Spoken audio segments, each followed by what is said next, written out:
Hello and welcome to the Late Bloomer Author Podcast. We're on episode 11, so I'm really happy that you've come and joined us again today. Now, we're going to do something a little bit different today. Today's the first episode with a guest, and I'm really, really excited. So I'll tell you a little bit about this guest, and I'm sure you'll be really happy to listen to her story, and it'll give you some inspiration and hopefully make you realise that you're not too late, you're right on time. And it's especially for those late bloomers that keep thinking, I've left it too late, I've left it too late. So without further ado, I'll do a little bit of an introduction for my guest. So this lady grew up in London, and she's very clear about the fact that people around her didn't have the same expectations. They weren't expected to be creative. They weren't expected to do things differently outside of the mould. And she didn't feel she was able to do what she wanted to do, so she sidestepped a little bit. And what she did is she became a screenwriter. And I think that might have been a sidestep as to what she actually wanted to do. But now she's got the Nosy Parker series. And I'm sure some of you have read those, have heard of those, with HarperCollins. And she's got a new book coming out, which I'm sure she'll be telling us all about. And a new series coming out in April, which sounds really good as well. So what I want you to do is remember, listen to what she was saying or listen to what she says. And it's all about wanting to do something and feeling able to do it and making that first leap, which is what the Late Bloomer author is all about. It's all about, getting rid of those blocks, getting rid of the self-doubt and pushing yourself to do something that you've always wanted to do. And what we're going to do is say hello.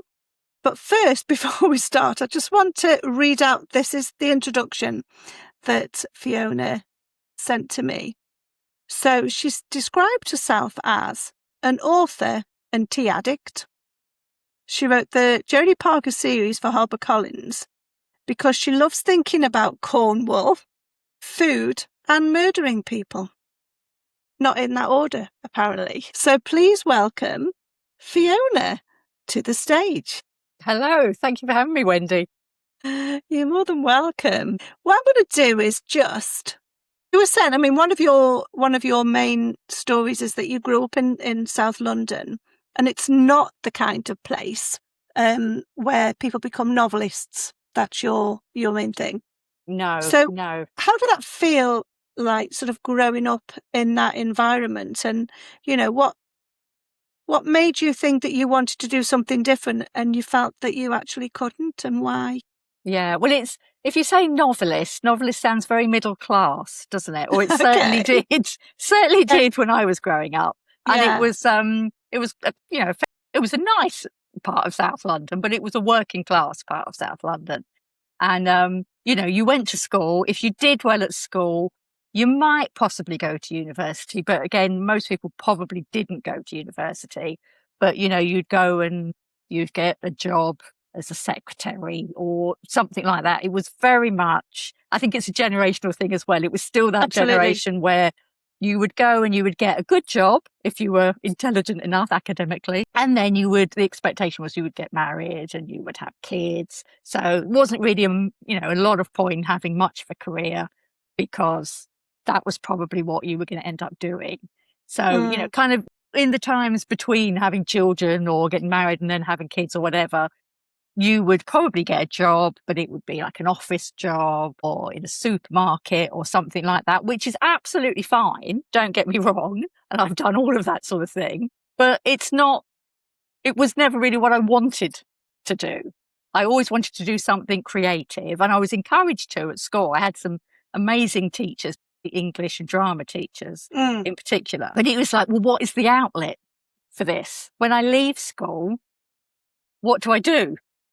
So I did what probably everyone else in my year at school did, I actually got on an accountancy course, which is completely the wrong thing for me.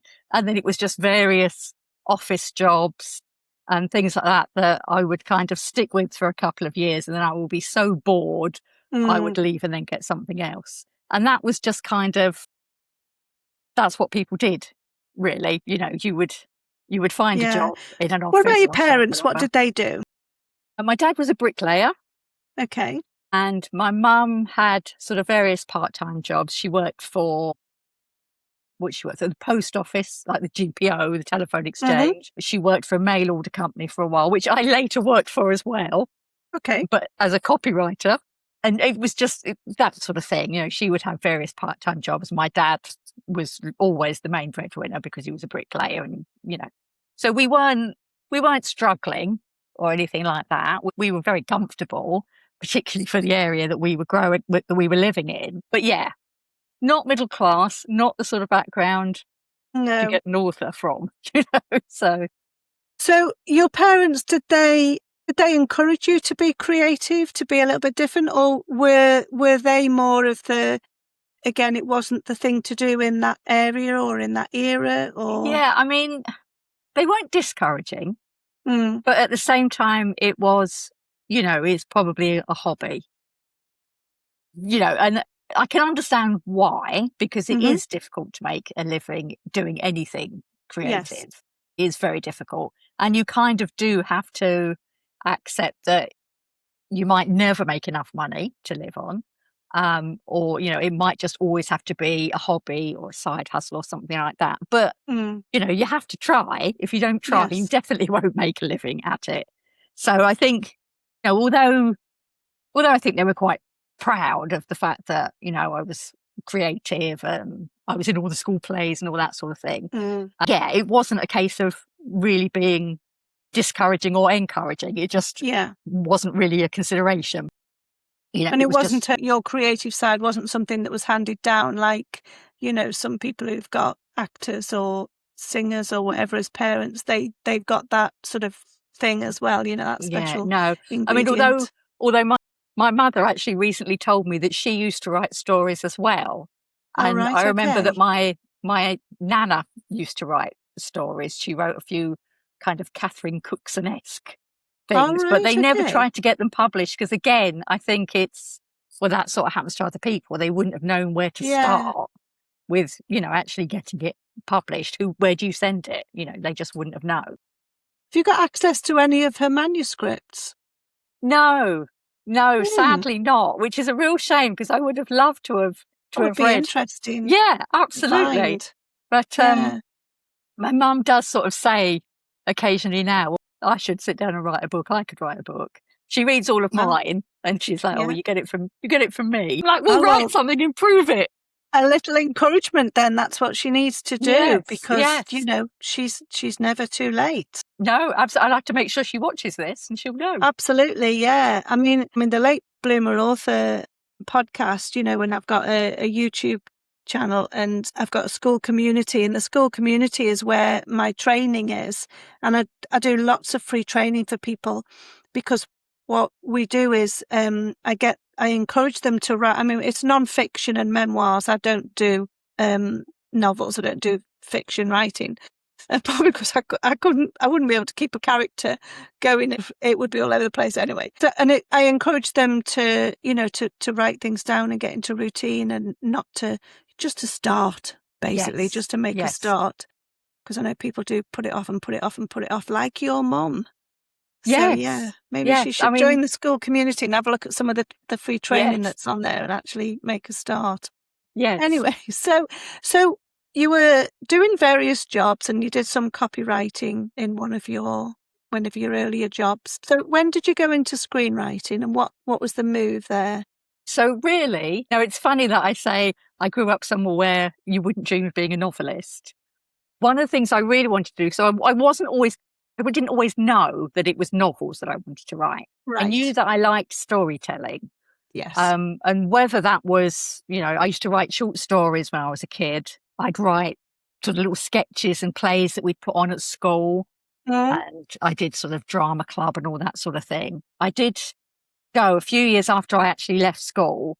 I went to university and I did a drama degree at Goldsmiths College. And I realised after about a year and a half that it kind of wasn't for me because as much as I loved acting, and I think I'm quite good at it, I don't look like your typical Hollywood leading lady. And I sort of thought, well, the only way I think that I would ever get cast in something is if I write it. And a lot of the people who had previously been on the course that I did at Goldsmiths, there were people like Rick Mail, Julian Clary, all those kind of people who write their own material and perform it. So I thought, that's what I'm going to do. I left the course because it wasn't really working for me, but I thought, well, I'm going to carry on. I'm going to be writing things and I will sort of try and put them on myself. You didn't get very far with that because working and trying to do that sort of thing is quite difficult. I did have a go at stand-up comedy.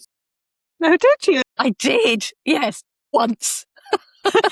It was the most terrifying experience ever. I can imagine. I would actually rather have like a bikini wax and a root filling done at the same time by the same person than do stand-up comedy again, because it was so scary. My thing on that is always, if someone does something that I really don't want to do, I always say, I'd rather stick pins in my eyes than do that. And definitely. that is, stand-up comedy.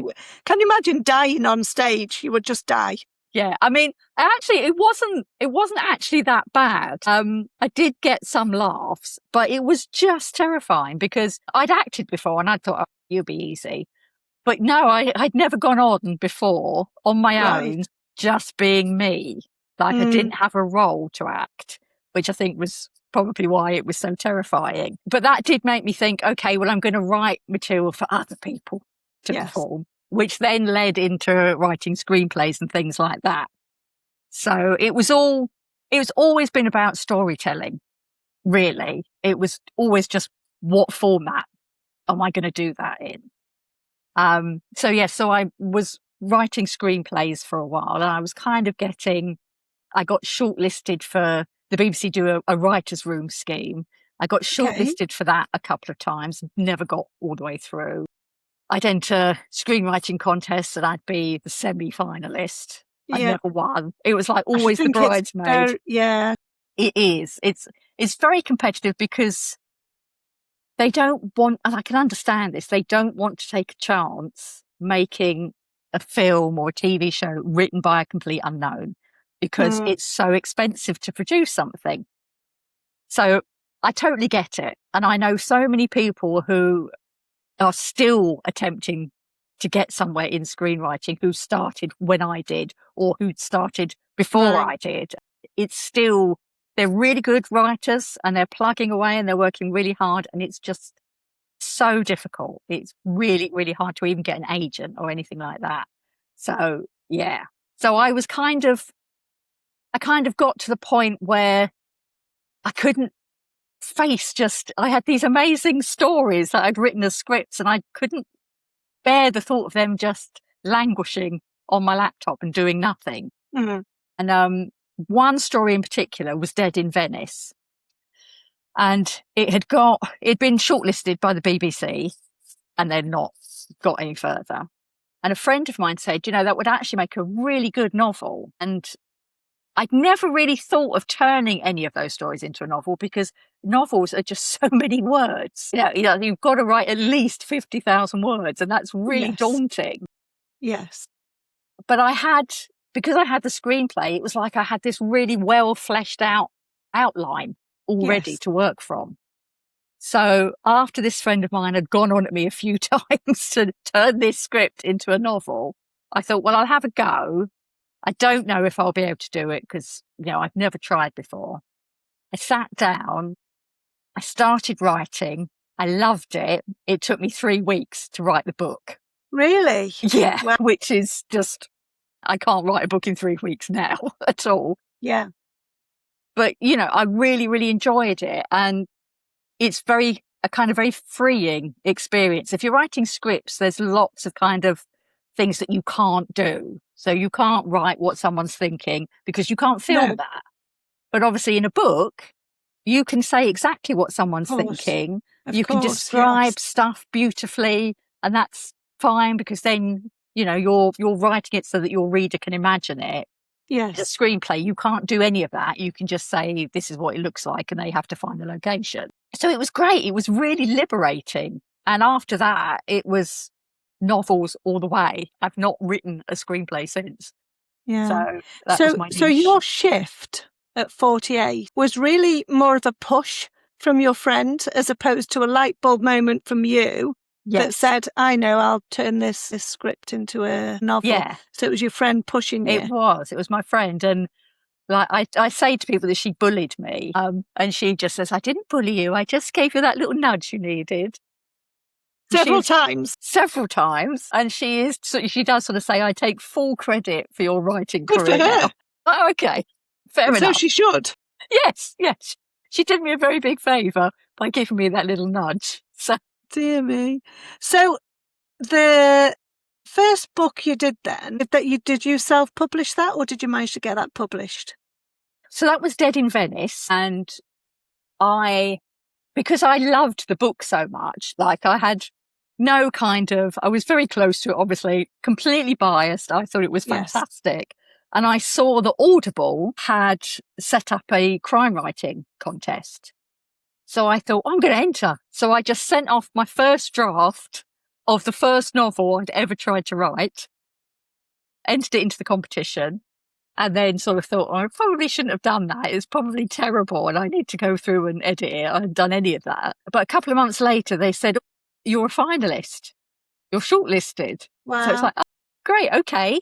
And then a few months after that, they said, there's 3 finalists. You haven't won, but you are one of the runners-up. And because of that, we're going to publish the audiobook of Dead in Venice, and we're going to launch it at the Harrogate Crime Writing Festival, which is a huge crime writing festival. So that was amazing. So, I ended up self-publishing the other formats, the ebook and the paperback, but Audible did the audiobook. And because of that, I'd already started approaching agents. And luckily, when I found an agent, I was able to say to her, oh, actually, the book that I sent you, Audible are going to record it. So she was like, oh, that's great.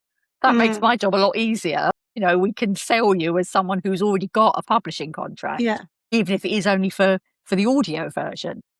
Yeah. So, it's always easier once you've got a foot in the door, if you like, of something like that. So did they choose the narration for that then? Yes. For your book? Yeah, they did. They picked a narrator, Darren Edwards, and she's magnificent. She just adds so much to the story. So I was really, and have you used really her since on other books? I haven't, actually, because I don't really get a massive choice when it comes to a massive say into who's going to do the audio books. One More Chapter did come up with another narrator, Zara Ram, who does my Nosy Parker books, and I have to say she's fantastic as well. A lot of people have actually found my books because they follow her as a narrator because she's so good at it. Yes. So that's been really, really good. I'm so lucky with that. I don't read books. That sounds really busy. I can't read. I'll do a page and I'm gone. So I'm an audiobook fan, and I've listened to some books, and even though the author's fabulous and the book's fabulous, the narrator is like, I'm sorry, I can't listen to this. But I have on occasions listened to a book and thought, wow, I love that narration, and I've gone and found who it is and then listened to something else. Yeah, so that's absolutely. exactly what you've said, because people do that. You know, and it's it can make a huge difference, because your book can be fabulous, but if someone doesn't sound right reading it, it's such a shame. It is. And lots of comments. Literally, I think there's only been one narrator that was so awful, not on any of my books, but another book that I'd bought from Audible, and I listened to like the first sort of 10 minutes, and he drove me insane. So I actually had to return the audiobook and then went and bought the book. Because I just thought, I'm going to read it now. I've done that. I can't listen to this voice. Yeah. It's a shame, really, isn't it? Tell us about the Nosy Parker series then.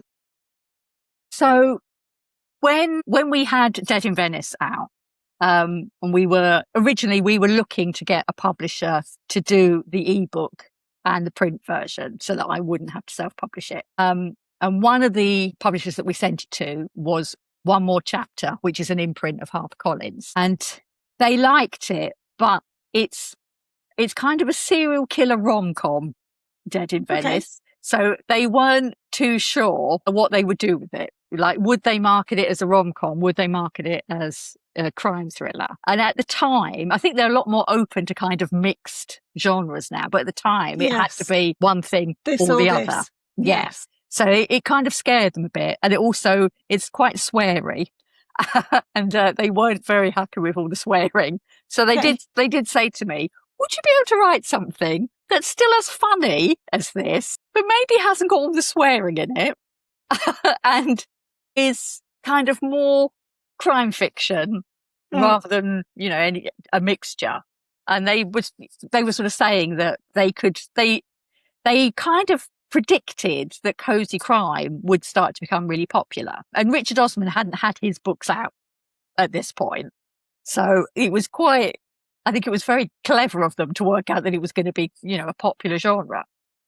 So we had a meeting and they sort of sat down and said, well, we know from our research, these things are very popular, a countryside setting, an amateur sleuth, and maybe a bit of craft involved in it. And they said, we're thinking like a woman who runs a knitting circle in a little town in Devon. And I just went, yeah, I'm not writing that. I can't write that at all. Yeah, it reminds me of Miss Marple. Yeah, exactly.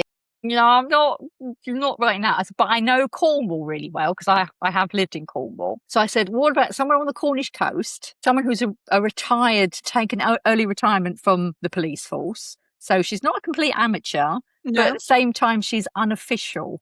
So she can kind of do things that the police shouldn't really do. And she's a caterer, which means she can move around. So she can go on different catering jobs, which takes her to different places. And we don't have to have all the murders in this one village because it's not Midsummer Murders. Exactly. Yes. Yeah. I mean, like the body count in Cornwall has kind of risen dramatically because of these books, but it's not all in one village. So yeah, they liked the sound of that. And it was very lucky. It was good timing that they gave me the contract to write the first 3. And it was just as COVID hit. Right. And perfect. At the time I was living in New Zealand because I've been around a bit. And we'd gone into... I actually thought you were in New Zealand now, but you're not. So you went there and came back. No, I've been there and come back. But so we were in New Zealand and we had quite a strict lockdown in Auckland. But that was fine by me because it meant I could just sit at home and write all these books. So it was perfect timing. So I'm there sitting by the beach in New Zealand thinking about Cornish beaches instead, which was quite strange. But yeah, so that was really good timing. So that's kind of how that happened. They liked what I'd already written, but just needed me to tweak it, make it less sweary and scary. Yeah. So is your next move back to Cornwall then? No. We're staying in Norfolk now. I worked out the other day that I think I've lived in about 23 different houses, which is a lot. Yes. We are you're actually a little bit of a gypsy. A little bit of a gypsy. Yeah, I just really fancy removal men. That's what it is. I need to move a lot. So what would you say then that you know about writing a series of books that you didn't know when you did book number 1, for example? What have you learned? Yeah, well, it's funny because I signed a contract to write 3 books initially, and I genuinely thought it would be 3 books and that would be it. Okay. And now book 11 is out in September. Book 10 came out in June. Book 11's out in September. Then I've got 2 more. Yeah, 2 more. 1 next year, 1 the next year. Okay. I think the thing is, if you're writing a series, it sounds ridiculous, but you have to make sure you actually like the people that you're writing about because you're going to spend a lot of time with them. And I have to say, I mean, the main character's Jodie, the mum Shirley, who's completely dotty. She's got no filter. Amazing. She's got a daughter called Daisy and her partner Nathan, who's a local police officer. And I really like all these people now. I've kind of made them, I suppose there's a bit of me. There is a bit of me, my family in them as well. So So I like spending time with them. And it's lovely because a lot of my readers say now, or it just feels like catching up with old friends. Yeah. So they feel like real people. So that makes it a lot easier. A lot easier. A lot easier. One thing I would say, though, is if I'd known that I was going to be writing this many books, I would have made like a proper spreadsheet of, right, when was this person born? Because I do it in kind of chronological order. I have my characters getting older. Yes. So the book's out next year, they'll be a year older. Because I want to see how they develop and how family relationships develop and all that sort of thing. So if I'd known, I would have done a spreadsheet with, this is when her birthday is, this is how old they are, this is where they used to live. You can do it in retrospect, can't you? I can, but it's now got to the point where it's like, oh my God, it's just confusing because I now have so many characters. I have quite a lot of recurring characters. So yeah, there's kind of a lot to go back on. And I could do it, but I'm just too lazy and too busy writing actual books. Do you know what I would do? I would put all the PDFs of the book into Claude, and I would say, read all these books and make me a spreadsheet of all their dates and birthdays and, all the timestamps that are important stuff, and it will do it for you. Yeah. I have to admit, I don't like AI. I'm not fond of it. Well, particularly putting your books into AI to get it to read it, because there's been a big thing with Meta when they were training their generative AI, where they used unauthorized copies of people's work to train it. They didn't ask permission. They didn't even go and buy the books. They used, unfortunately, there's quite a lot of websites out there that have pirated copies of books on them. And there's one in particular that has lots. Yeah, it's very funny you should say that, because when we first started writing, my husband and I, we started on a 7-day challenge, write a book and get it published in 7 days, self-published. It's a bit of fun for us, so we thought, why not? Now, when we wrote the book and obviously published that, and then we went on to do a couple more, and we realised how easy it was for people's PDFs, their manuscripts, to get stolen. Now, my husband is an IT consultant. He's like the biggest whiz you could ever wish to whiz on IT. And he created a platform that because you need beta readers or beta readers for your book, and you give them the PDF and then it just ends up on the different websites and being sold and stuff like that and stolen. So he created this platform that you can upload your book and you can share it with your reader, and it's like a flip book, so they can read it but they can't physically get the PDF. Yes. And he did all that, and it's got loads of whistles and bells on it. But I always say my husband's a little bit like a mad professor, but instead of a barn full of half-built inventions, he's got I don't know, the Lost in Space type, servers and clouds full of half-built bits of software and platforms and apps and stuff, because he's always going, oh, do you know I could do one of these and one of these? And I'm like, oh, here we go again. So it's always like, what's he building now? And I look across at him and he's on his computer doing all this codey stuff. And I'm like, what are you building? I'll tell you when it's finished. Oh, my God. So, yeah, that was one of the things that was highlighted very much for us when we started writing, was how easy it was, and we would be in networks of people, communities, and they'd be saying, I've seen my book for sale, on another site, and I haven't, blah, blah, blah. And I'm like, it's really bad, because when you've put your heart and soul and all your hard work into a book, for someone to steal it, which is what it is. Yeah, it is. It's really bad. Yeah. It's not nice at all. So, yeah, it's, and I suppose, Claude is an open AI unit. Although, again, my husband's built a closed AI unit that whatever you put in there, it doesn't go out into the because that's what he's building now for companies, is their own AI platform that isn't public, basically, but it does everything. It's over my head what he does, really. I just said again, that sounds really interesting, darling. Yes.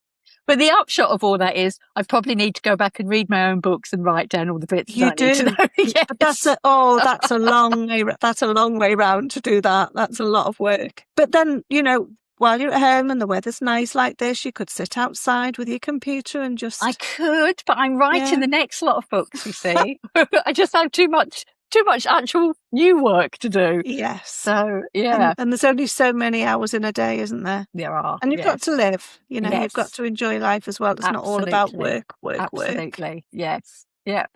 So the main thing of the late bloomers, I've said to you, I was 60 when I wrote my first book, and it was from doing a challenge that we thought was a bit of fun. I say career, it's not really a career, I suppose it is a career, has gone in a different direction than I ever dreamt possible. Never in a gazillion years would I think I'd have a podcast or a YouTube or anything like that. One, because I hated being on camera. The most thing for me is that who would possibly want to hear what I've got to say is one of the big blocks. So, my audience is people who want to write a book. I've got to a certain age, whether it's 40, 50, 60 or beyond. And, they don't feel as if they can. They don't know where to start. So what would you say to those people? What would you say to someone who wanted to do something but had all these blockers, whether they were other people giving them, sort of not quite negative people sometimes they're mean, they've got the very best intentions. They've got the very best intentions and they're giving you what they think is good advice. Don't do it. Or you've got your own self-doubt, which is, where I came from. And it's funny because I actually found you in an article of The Guardian. Yes. The Guardian did this article of late bloomers that have done. And one of the other people who was highlighted was a lady called Nola.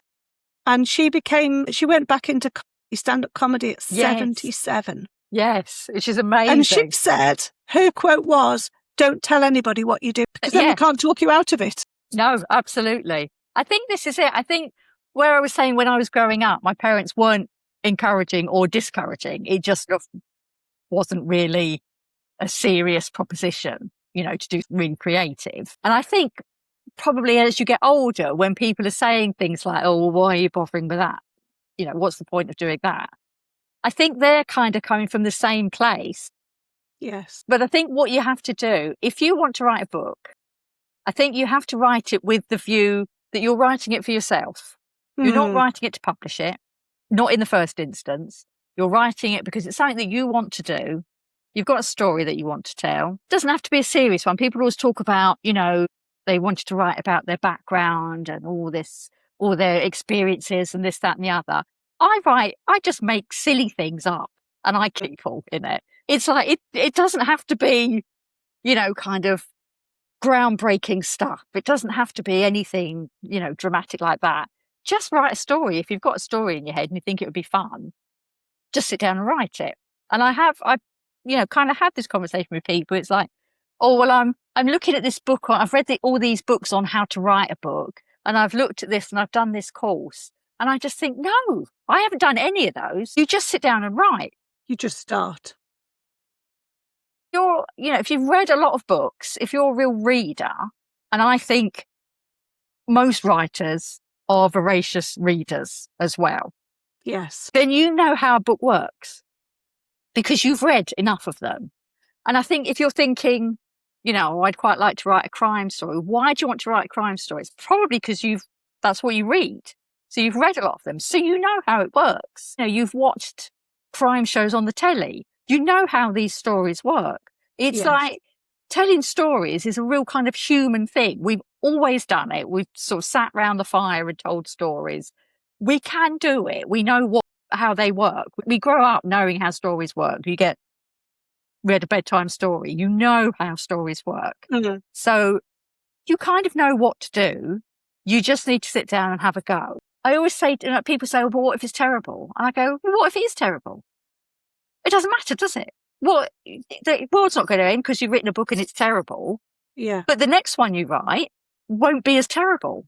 Or the book that you write that you think is terrible, you might go back and read it again later and think, actually, that bit works. But if I change that bit and you go through and edit it, then it might not actually be terrible. It might be great, but you are never going to know unless you actually sit down and do it. This whole thing about being frightened to write, I do get it, but Yes. you've kind of got to get out of your own way, because it doesn't matter.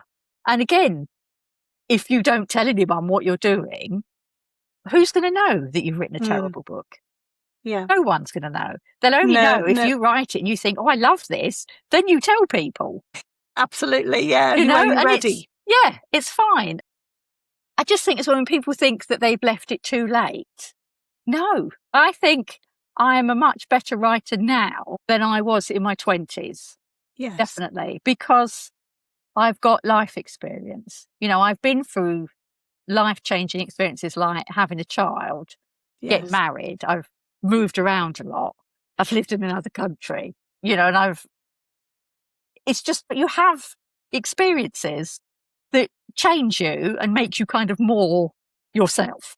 They just add to who you are. I agree. And when you're writing, you can think, okay, well, I'm going to write this bit where, you know, someone discovers a dead body. Well, I'm always going to come back to murder because that's what I write. I kind of think, you know, this person's been bereaved. Now, I've never found a dead body, but I kind of think I know how I would react. And I know how it feels, you know, to lose somebody. So I can put all of that into my writing. To do that at 20, I wouldn't have known. I would have just been kind of making it up. It would have been like an educated guess. But, you know, when you're older, you know more about how the world works. Yes. You know how people work. You know how you work better as well. You know how... So you would say that writers sort of come into their own really later in life? Yeah, I think so. I mean, there are some amazing writers who like start at 20 and write fantastic books. But if you actually look at the age of some of the writers that are out there who are, you know, currently really popular, a lot of them, they're older. Yes. I would say at least 50% of them are over 40. Yes. They just are. I mean, apart from anything else, when you're over 40, if you have kids, they're starting to get to the age where they don't need you so much. I mean, my son's an adult now, so I have all the time that I used to have to spend looking after him, I can write. And it's just, you know, you're possibly more likely to be working part-time, or, you know, you're much more settled in your job. So you've got the bandwidth when you're not working to come home and write and do things. You know, you've got time to have hobbies. So write your book. And, you know, it's like you've spent your whole life doing research into how to be a better writer without actually doing research. You've just been living. Yeah. Not knowing what you're doing. Yeah. Storing it all. Exactly. Yeah. That's it. Exactly. I mean, I've always sort of thought even the worst experiences that you go through, they're not wasted because they add to who you are. Absolutely. You know, and you learn stuff about yourself, about other people. And if you write a book, you can use all of those experiences. So, yeah, I'm all for older people going for it. That's good, because that's exactly my audience. You know, those people who, you know, who think it's too late, or, you know, they think they've left it. I mean, one of the things is the late bloomer sort of living is a sort of, not quite a spin-off, but it's part of the late bloomer author on YouTube. And it's all about, you know, taking the value that you've got, you know, and realizing the things that you've got to say, the things that you have to share, people want to listen to, because you've lived it, you've been there, you've done that. And they're not nothing, they're not worthless. It's like if someone says to you, if you could go back to 40, would you do anything again? And you're like, well, no, actually I wouldn't, because then I wouldn't have what I've got now. No. Because all of those things that's happened has made me who I am. Yeah, absolutely. Absolutely. Yeah. I mean, I concentrate mostly on sort of memoirs and self-help books. But I've spoken to authors that maybe they've come through a chronic pain or something and they've figured out a way to cope with it. And I'm like, that's what you need to write about, to help other people to come through what you've come through. You know, and I think that is a problem, is a lot of people don't value what they have. or they undervalue the experience and the knowledge that they've got. Yeah. And I think the thing is as well to remember that, there are lots of other people out there who are like me. So why would they not want to listen to what I've got to say? Because they'll probably listen and go, oh, yeah, that's exactly how I feel. But I know when I kind of read something written by someone the same age group as me, there'll be so much stuff in there that I can relate to. Yes. And you just think, oh, yeah, that's great. If I read something that's written by someone in their 20s, everyone in it is in their 20s, and it's all stuff about, starting out, just having left home and all that kind of thing. I'd have loved that at 20. Yes. I don't want that now. And I think other people in our age groups, they don't want that. They want to read about people who are a bit older. It's nice that you put me in your age group, because I think I'm considerably older. But thank you for that. The mature group. Yeah, I'm a late bloomer.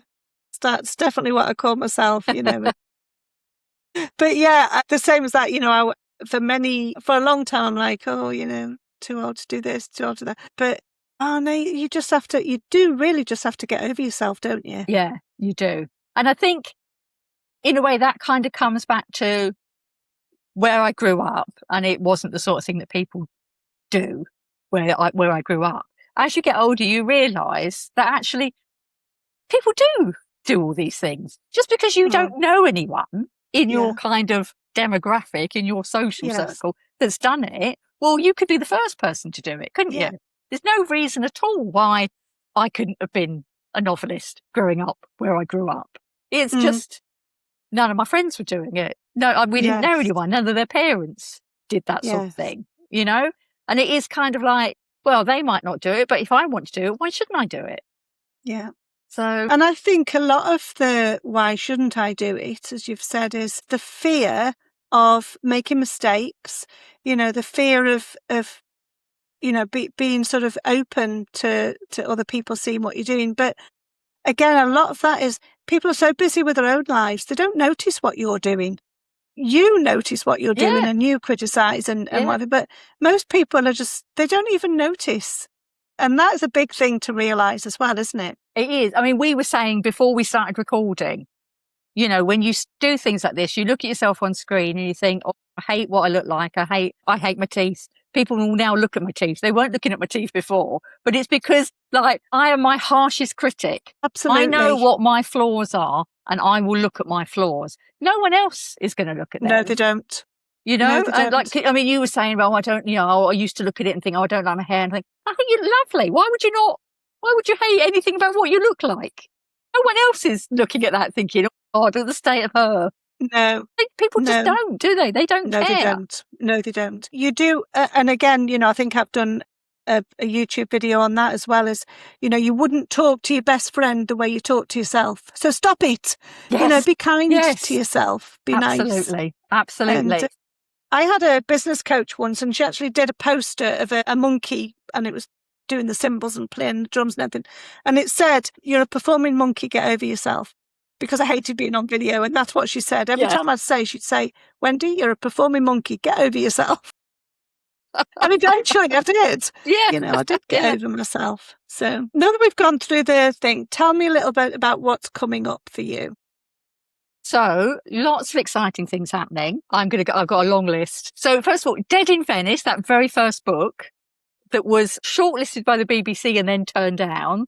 They have now optioned it for a TV series. No way. Yes. Fabulous. Congratulations. Thank you very much. Now, there's still a way to go and it still might not make it onto it's not a secret, is it? No, it's not a secret. No.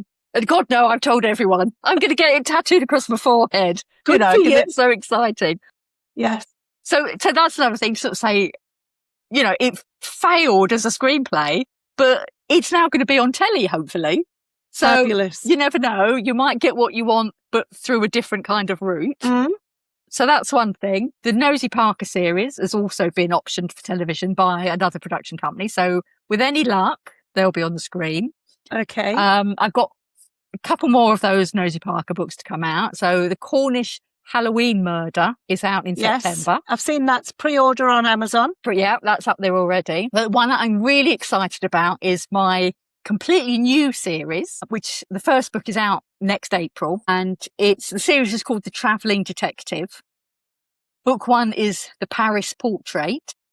Okay. And what it is, it follows 50-year-old Claire, who has just left the National Crime Agency, where she was a detective inspector for like the last sort of 20 odd years. And she's divorced, son's grown up, she's paid off her mortgage. She suddenly realizes for the first time ever, no one is demanding anything of her. She can do what she likes. She's free. And she's sort of thinking, well, what do I do now for the next sort of 10, 15 years until I can claim my pension?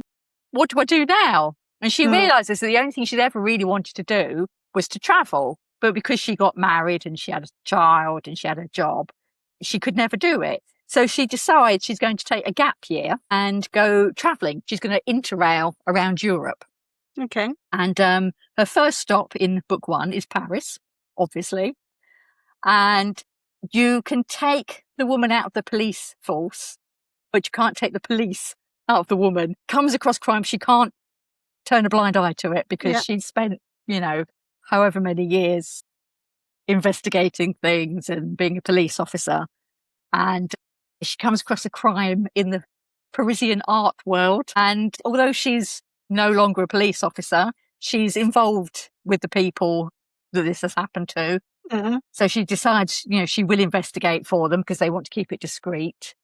And luckily enough, she has a contact in the French police force, someone who she worked with 10 years ago, who was seconded to London to help with an investigation that the National Crime Agency were running. And they almost had an affair, but they didn't because they were both married. They both resisted. He went back to Paris. But of course, now she's single. And he is too. Okay. And he's a bit of a love twist. A bit of a sexy Frenchman. I do love a French accent, so I had to have a French love interest. So, she's going to travel around Europe, kind of getting involved in different crimes and have her sexy French detective helping her out on these things as well. So there's crime. It's quite light-hearted, bit of romance. Lots of travel, locations, that sort of thing. Yeah, so is that the same publishers? Yes, it is. Well, one more chapter, Collins again. That's good. Yes, so I'm really looking forward to the first one of those coming out and seeing what people think of it. Which is a little bit scary. I've got a devoted army of readers for the Nosy Parker ones, the Cornish ones, but we'll see if they feel the same about the new series. Hopefully, they will. I'm sure they will. And again, a little bit of a reinvention of someone late bloomer going off and doing something different when, they stopped work and suddenly thought, okay, so I'm not a police officer anymore. So who am I? Yeah, exactly. Completely kind of rediscovering herself and kind of starting again, really. Brilliant. Sounds really good.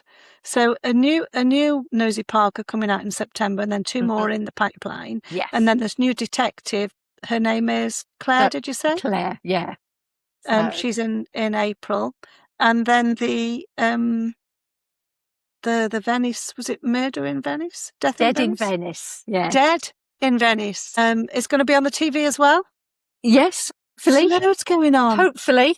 That will be a way away, but yes, hopefully they're working on it. So other than that, anything else? I might have a rest in between that. I'm going on holiday. So are you going down to Cornwall?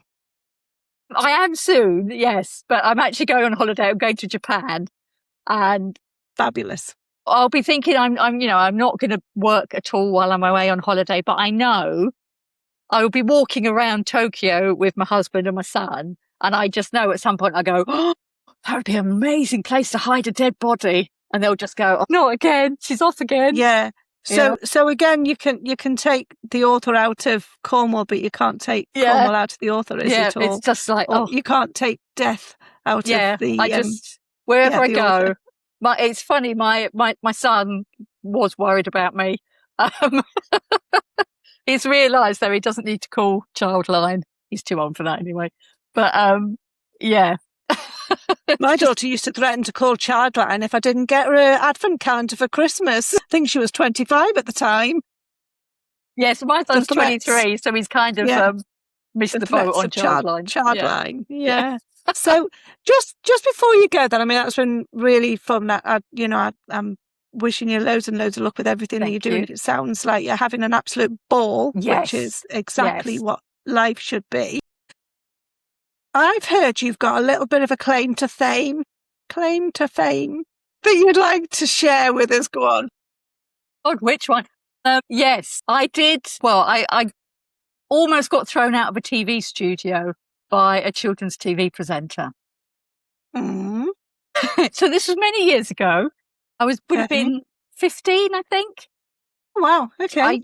I used to go to a drama club, and it was actually part of one of the big stage schools in London. But I used to go on a Saturday because we weren't posh or rich enough for me to afford to go full time. So we used to go on a Saturday morning, do a drama club.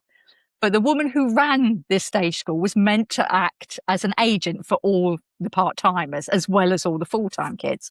So obviously she gave all of her attention to the full-time, of course. Every now and again, she would throw the rest of us a bone and give us something to do. And many years ago, do you remember the TV show Grange Hill? Yes. Yeah. So they did their anti-drugs campaign, Just Say No. And they had, as part of that, they had like a TV studio debate with all the kids that were in Grange Hill sitting around it. Now, there weren't actually enough of them to fill the studio. So they got us part-time drama people to come and sit in there and like basically pretend that we were in Grange Hill. And we just had to sort of sit there. And the only people that were supposed to speak throughout the whole discussion were a couple of the kids down the front who were actually in Grange Hill and in this drugs storyline. Yes. And so I'm sitting there and there's a girl behind me who is being a complete brat and talking and laughing really loudly. And the presenter, now I can't remember, there was two of them. I can't remember which one it was. One of them was John Craven. Really? Yeah. They kept looking over and like because this girl was making so much noise, but they were looking at me because she was right behind me. And they were going on and like everyone was getting really annoyed. And in the end, I turned round and I said, why don't you just shut up? I won't tell you exactly what wording I used, but I was a South London teenager, so it wasn't the Queen's English, shall we say. Yes. And I said this quite loudly because I was so sick of hearing her. And then John Craven, or it might have been the other one whose name I can't remember, just sort of looked over at me and said, I've had quite enough of you anymore and I'm throwing you out of the studio. And I'm like, but I didn't do anything. I'm trying to get to shut up. The injustice of it, like I can't watch Countryfile to this day because of John Craven. It's the injustice. Because he told you off. He told me off and I hadn't done anything. And it wasn't fair. It wasn't fair, yes. So that was one of my many claims to fame. So that's really funny. That's really funny. So anyway, well, thank you, Fiona. I've really enjoyed today. Oh, it's been great. And I'm going to have visions of you now walking around Japan thinking where you're going to hide the dead bodies. Yes, I think my editor is already anticipating that when I get back, I say, right, I've got this idea for a series set in Japan. And she'll be like, oh, God. Yeah, how we're going to fit that into the Cornish countryside. Yeah. Or maybe Claire will have to go to Japan rather than Europe. If she uses up all of Europe, I've got about 6 planned out for her already in Europe. But, she can get on a plane. And of course, you'll have to go to all of those places first so that you can suss them out. And research. So part of the research. Tax deductible. Terrible. So, yeah. Yeah. Yeah, absolutely. I planned that. Don't you worry about that. Okay, so anyway, thank you. And I'm hoping that Fiona's stories resonated with some of you. And you can find Fiona on Facebook and Instagram. And I'm sure that she would love you to contact her and tell her you've watched the podcast and that you're really looking forward to the new books that she's got and wishing her all the best with that. So thank you very much for joining me. I've really enjoyed our little chat. Have I. Thank you for having me.